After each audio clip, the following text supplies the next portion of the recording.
Assalamualaikum warahmatullahi wabarakatuh. Bismillahirrahmanirrahim.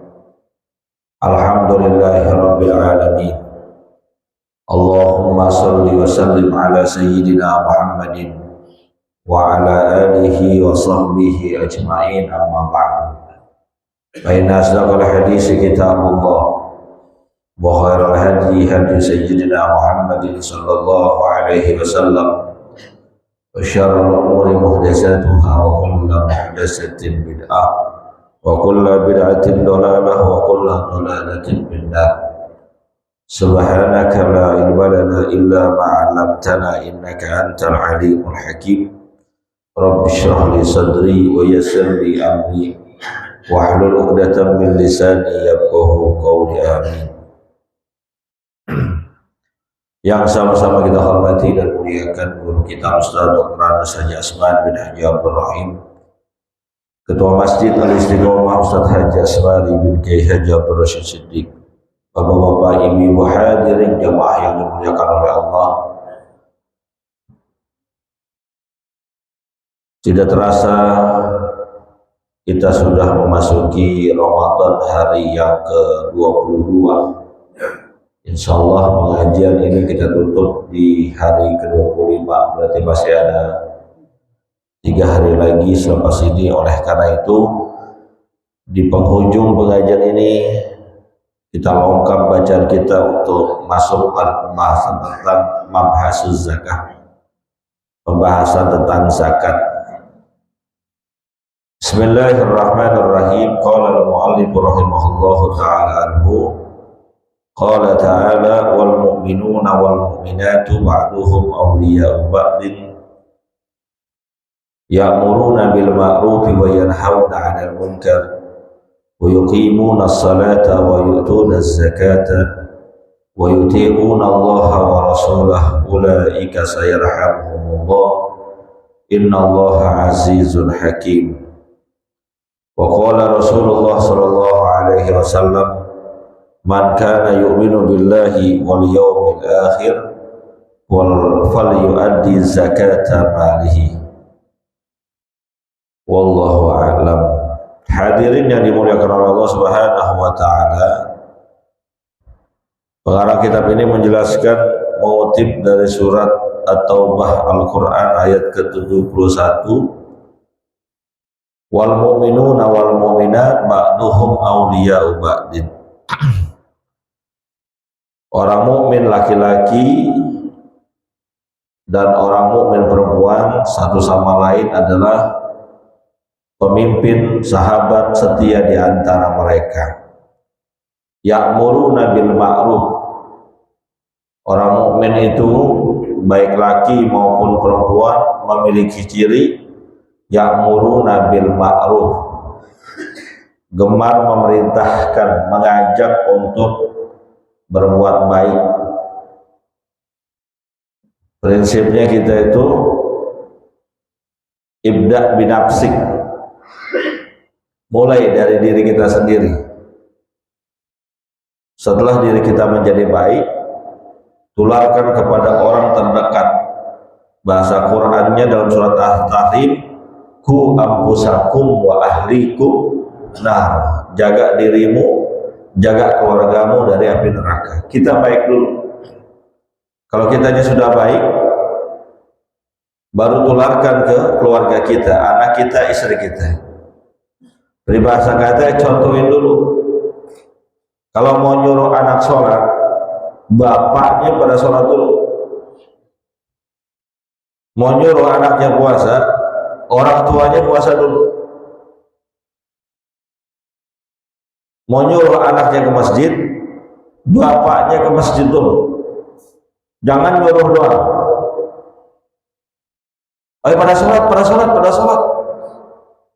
Bapaknya, emaknya duduk di depan TV. Ayo pada ke masjid. Bapaknya kagak ke masjid. Akhirnya anaknya masuk ke masjid tanpa pengawalan. Ya bayangin, saya juga pernah menjadi anak-anak. Kalau udah seusia anak-anak, ketemu dengan seturunya pasti banyakan ngobrolnya daripada banyakan sholatnya, banyakan bercandanya. Akhirnya ditegur oleh yang tuaan, pulang anaknya. Ditanya bapaknya, kok udah pulang? Diomelin.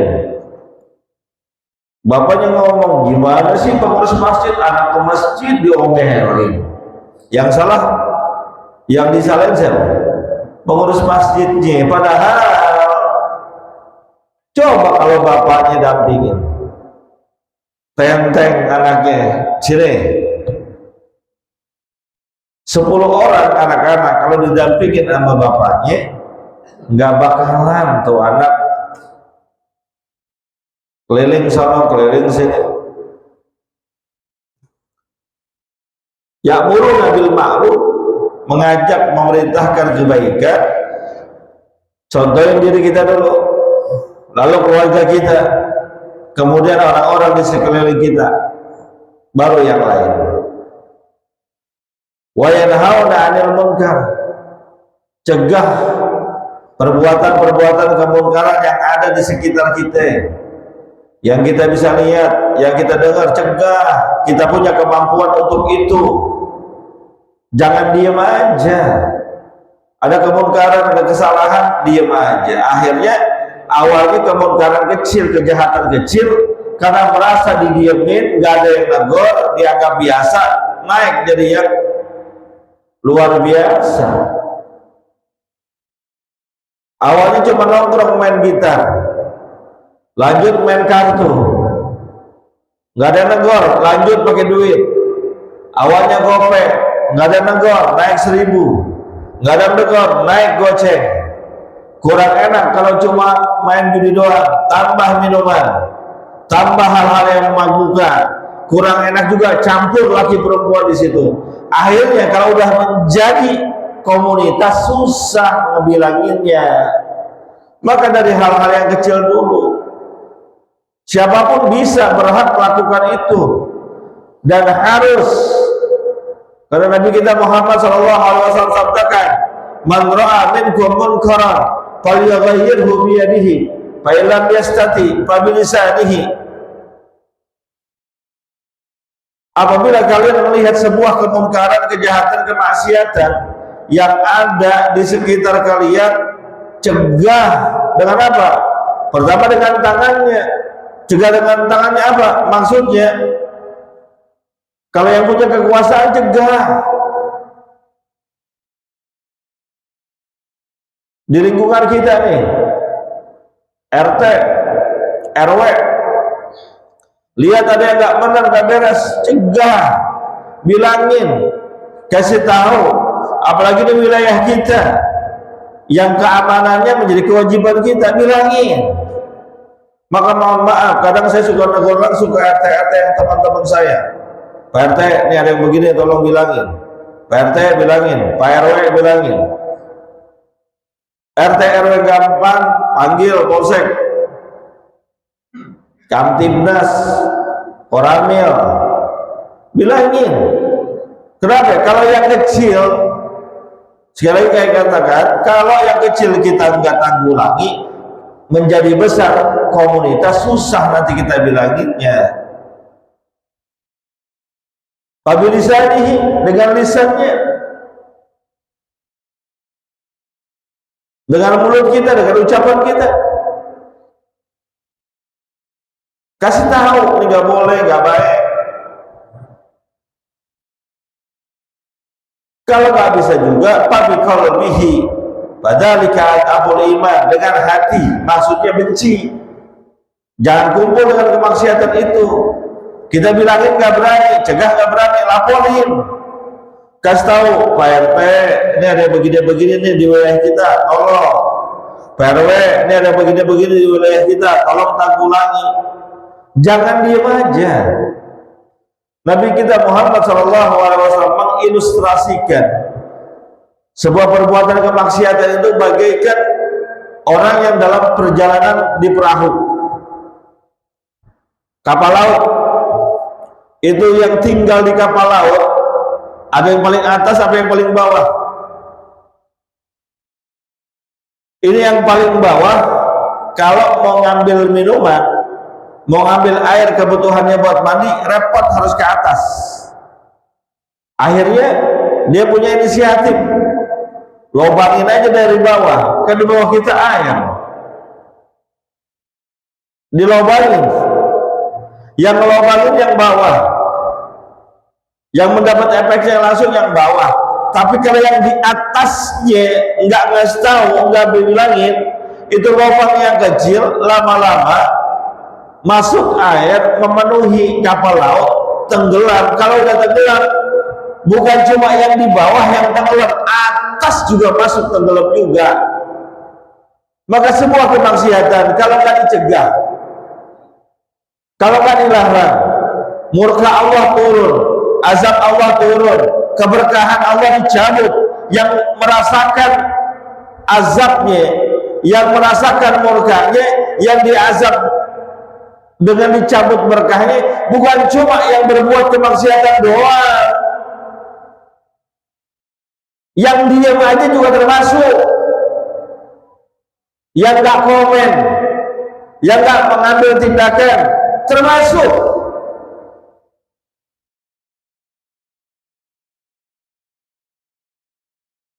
Wal yasal ladzina law taraku, takutlah kalian dengan azab, wattaqu fitnatan allati la tusibanna alladzina zalamu minkum khassa, kata Allah Subhanahu wa taala. Dan takutlah kalian kepada sebuah ujian, sebuah musibah, sebuah azab yang tidak hanya ditimpakan kepada orang-orang yang berbuat zalim saja, tapi juga ditimpakan kepada orang-orang yang beriman, bertakwa, diam dengan kemaksiatan yang berada di lingkungannya. Apapun itu, kalau salah tegur, tapi tegurnya dengan cara yang baik.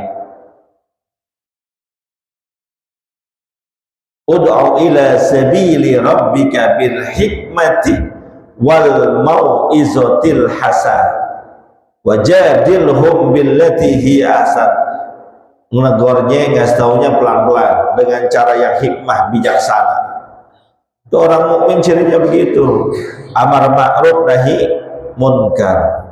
Apalagi wa yuqimunas shalah, orang beriman pasti mendirikan salat. Orang beriman pasti doyan sholat. Orang beriman gak bakal ninggalin sholat. Sekalinya pun tertinggal, ada penyesalan dalam dirinya, nggak tenang-tenang aja.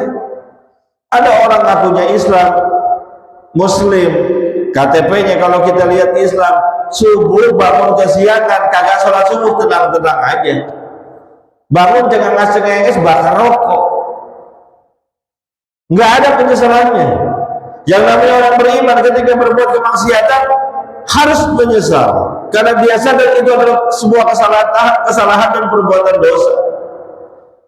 Maka kalau ada orang beriman, mohon maaf, Ramadan dia nggak puasa, petantang petenteng, ketawa-tawa, cengenges,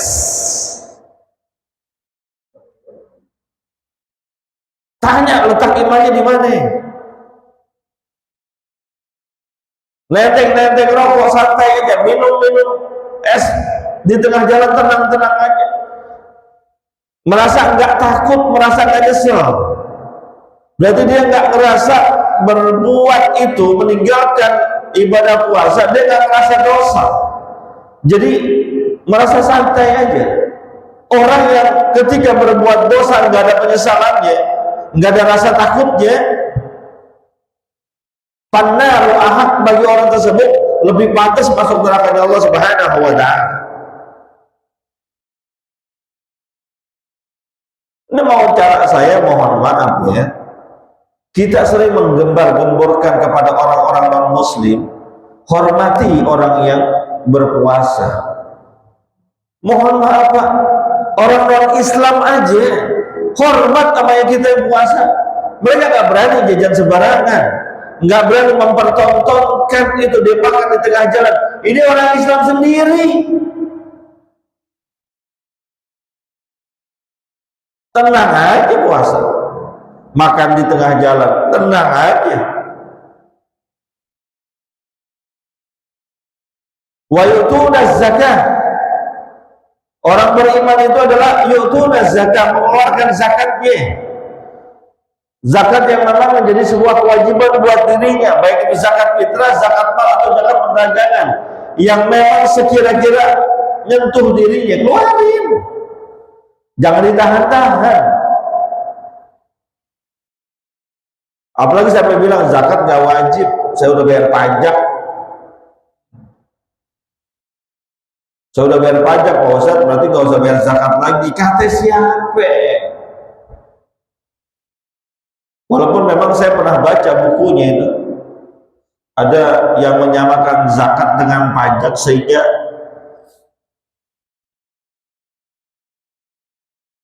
berpendapat kalau sudah bayar pajak nggak usah bayar zakat.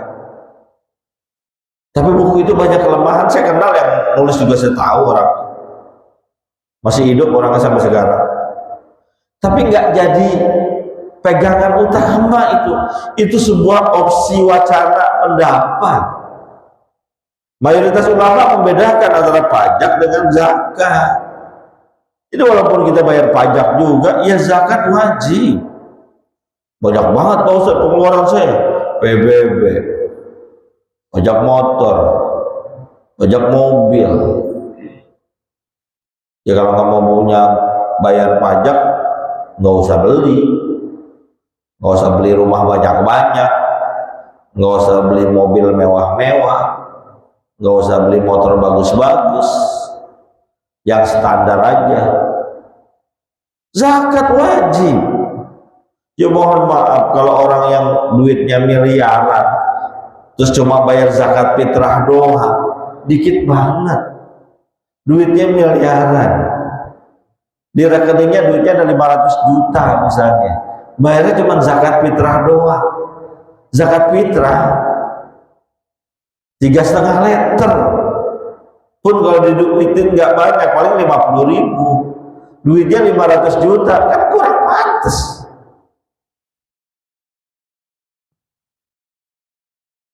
Keluarin zakatnya. Harta simpanan kita keluarin. Hitung nih, hitung sekarang nih. Itu yang ada di bawah bantal berapa duit?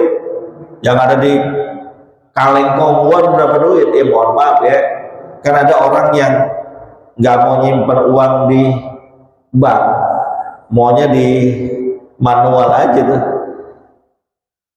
Makanya duitnya ngambrak di mana-mana. Selipan peci ada, di kaleng kongguan ada, di bawah bantal ada. Itu ada 100 juta Pak Ustadz, ya kira-kira 100 juta keluarin 2,5%, berapa duit? Duit 100 juta keluarin 2,5%, berapa duit? 2.500.000. Betul ya? Dikit apa banyak? 100 juta dikurang 2.500.000, tinggal 97.500.000. Banyakan sisanya apa banyakan yang dikeluarin? Keluarin 2,5 juta. Itu adalah penyakit dari harta ente, kotoran dari harta ente yang dengannya tutahhiruhum wa tuzakihim biha. Bahasa Al-Quran kan gitu, hud min amwalihim shadaqatan tutahhiruhum wa tuzakihim biha. Ambillah dari harta-harta mereka zakatnya untuk mensucikan hartanya dan membersihkan jiwa orang yang berzakat. Ambil. Maka zaman dulu Nabi menunjuk beberapa orang yang memang amil, ahli zakat, paham tentang zakat, diutus ke berbagai wilayah untuk mengingatkan dan menghitung-hitung. Harta kekayaan saya sekian, berarti yang dizakatkan sekian, sekian, sekian. Kalau kita enggak, sekarang nunggu aja, keluarin zakatnya. Pak Ustadz, saya baru jual rumah 300 juta, wajib nggak bayar zakatnya? Baru jual rumah bulan kemarin 300 juta, wajib nggak keluarin zakatnya? Nggak ada. Orang jual rumah, jual mobil, jual tanah ada zakatnya? Nggak ada. kecuali memang itu adalah uang simpanan kita, nggak wajib bayar zakatnya. Tapi saya mau keluarin Pak Ustadz, itu lain urusan. Baru jual kemarin mobil 150 juta, bayar zakat nggak usah. Tapi saya mau sedekahin, nggak apa-apa. Islam tuh enak kok, nggak nyusahin. Kitanya aja kadang-kadang yang merasa duit saya, usaha-usaha saya, uang yang saya kumpulkan, tabungan saya, kenapa udah banyak dikeluarin zakatnya? Percayalah bahwa harta yang tidak dikeluarkan zakatnya akan binasa, akan hancur, baik fisiknya maupun keberkahannya. Tapi harta yang dikeluarkan zakatnya akan bertambah, tambah nominalnya, tambah juga keberkahannya. Maka dalam bahasa zakat itu secara terminologi, secara pengertian bahasa artinya numu, tumbuh, berkembang. Jadi setiap uang yang kita keluarkan berupa zakat itu akan berkembang terus, semakin banyak insya Allah. Kan gambarannya dalam Al-Quran, orang yang menginfakkan hartanya di jalan Allah, zakat misalnya, kamasali habbatin ambatat sab'a sanabila fi kulli sumbulatin mi'atu habbah wallahu yudha'ifu liman yasha. Ibarat orang yang menanam satu biji, dari satu biji itu tumbuh 7 batang pohon yang masing-masing batangnya menghasilkan buah 100 biji. Berarti satu yang kita tanam menghasilkan 700 kali lipat. Allah akan lipat gandakan. Mana qasat malun min sadaqatin bal yazdad bal yazdad bal yazdad. Tidak akan berkurang harta yang kita sedekahkan, tidak akan berkurang harta yang kita keluarkan zakatnya, bal yazdad bal yazdad bal yazdad. Kata Nabi, bahkan akan semakin bertambah, semakin bertambah, semakin bertambah. Cuma memang kita ragu-ragu, apa iya? Masa iya? Apa betul? Kalau udah Nabi yang bilang begitu, Allah yang sudah sampaikan seperti itu, seharusnya nggak ada keraguan. Udah, lihat uang kita ada berapa nih? Oh, uang saya cuma ada 50 juta Pak Ustadz. Secara teori 50 juta nggak usah dikeluarkan zakatnya. Terus biar tambah berkah, keluarin sedekahnya. 50 juta kali 2 juta 2,5%, boleh 1.250.000. Saya mau ngasih 1 juta aja Pak Ustadz, nggak apa-apa, berkah, berkah Pak. Wa yuti'una Allah wa rasulah tuh. Orang beriman itu senantiasa taat kepada Allah, taat kepada Rasul. Setiap apa yang diperintahkan dikerjain, apa yang dilarang ya ditinggalin. Itu namanya bentuk taat. Nggak pakai tawar-tawar, nggak pakai nolak.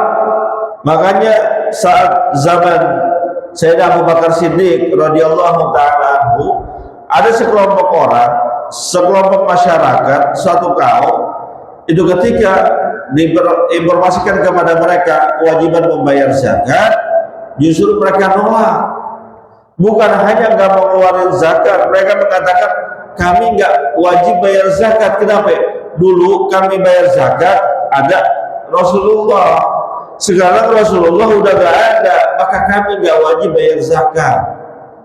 Kelompok yang kayak gitu, mani'uz zakah, menolak dia hukum zakat, diperangi oleh Sayyidina Abu Bakar Siddiq radhiyallahu ta'ala anhu, karena dia dianggap membangkang.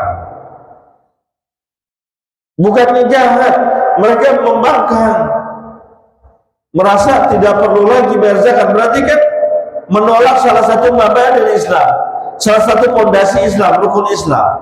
Kalau cuma enggak bayar doang, enggak apa-apa, dalam artian imannya masih tetap walaupun berdosa. Tapi kalau sudah menolak kewajiban, murtad jatuhnya.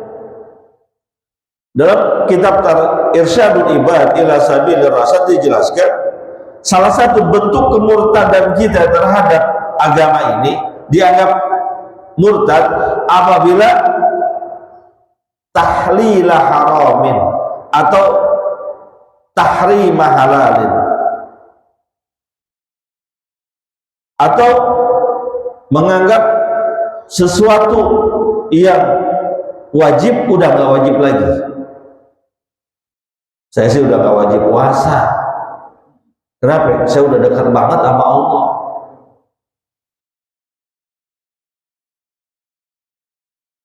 Murtad menganggap yang wajib menjadi tidak wajib. Bahkan mohon maaf, yang sakit aja, yang sakitnya sudah tidak bisa disembuhkan saja, nggak boleh ngomong gitu. Tetap aja saya sebetulnya wajib puasa, tapi karena kondisi saya tidak memungkinkan, maka diperbolehkan tidak puasa dengan catatan bayar fidyah. Taat kepada Allah, taat kepada Rasul itu adalah sesuatu yang mutlak bagi orang yang beriman. Ulaika sayarhamuhumullah, orang-orang yang tadi disebutkan amar ma'ruf nahi munkar, mendirikan sholat, menunaikan zakat, taat kepada Allah, taat kepada Rasulullah, mereka pasti akan mendapatkan rahmatnya Allah Subhanahu wa ta'ala, mendapatkan kasih sayangnya Allah Subhanahu wa ta'ala. Wa qala Rasulullah sallallahu alaihi wasallam, sabda Nabi kita Muhammad sallallahu alaihi wasallam, man kana yu'minu billahi wal yawmil akhir falyu'addi zakata malihi. Siapa orang yang beriman kepada Allah, beriman kepada hari kiamat, maka hendaklah dia tunaikan, dia bayarkan zakat hartanya. Taruhannya iman, ngaku iman kepada Allah, iman kepada hari kiamat, iman kepada Rasulullah, bayar zakat. Nggak bayar zakat berarti imannya kepada Allah tanda tanya, imannya kepada Rasulullah tanda tanya, imannya kepada hari kiamat dipertanyakan. Karena iman, cinta itu bukti-bukti.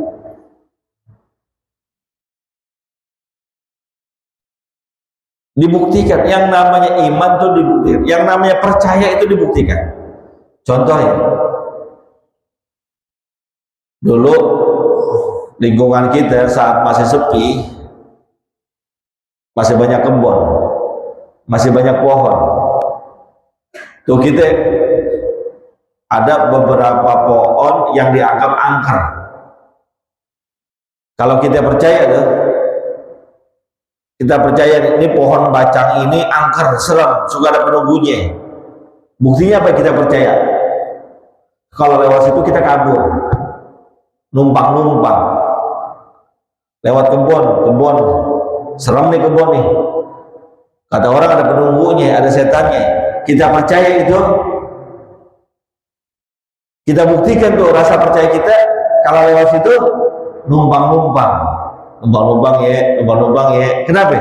Karena kita percaya di situ ada penunggunya. Kita percaya di situ ada setannya, kuntilanaknya. Tapi kalau yang nggak percaya di situ, di pohon itu banyak penunggunya, banyak kuntilanaknya, nggak percaya di kebun itu serem, lewat aja. Orang kita memang nggak percaya. Maka yang namanya percaya pasti dibuktikan. Ketika kita ngaku percaya kepada Allah, percaya kepada Rasulullah, percaya kepada hari kiamat, maka apa yang kita ucapkan buktikan dengan perbuatan. Wa ma atakumur rasulu fakhuduhu wa ma nahakum anhu fantahu. Apa yang diperintahkan oleh Rasulullah kerjain, itu namanya percaya. Apa yang dilarang oleh Rasulullah tinggal, itu namanya percaya. Kalau percaya tapi tidak mengerjakan apa yang diperintahkan, percaya tapi tetap mengerjakan apa yang dilarang, itu namanya bohong. Wallahu a'lam bishawab. Al-Fatihah.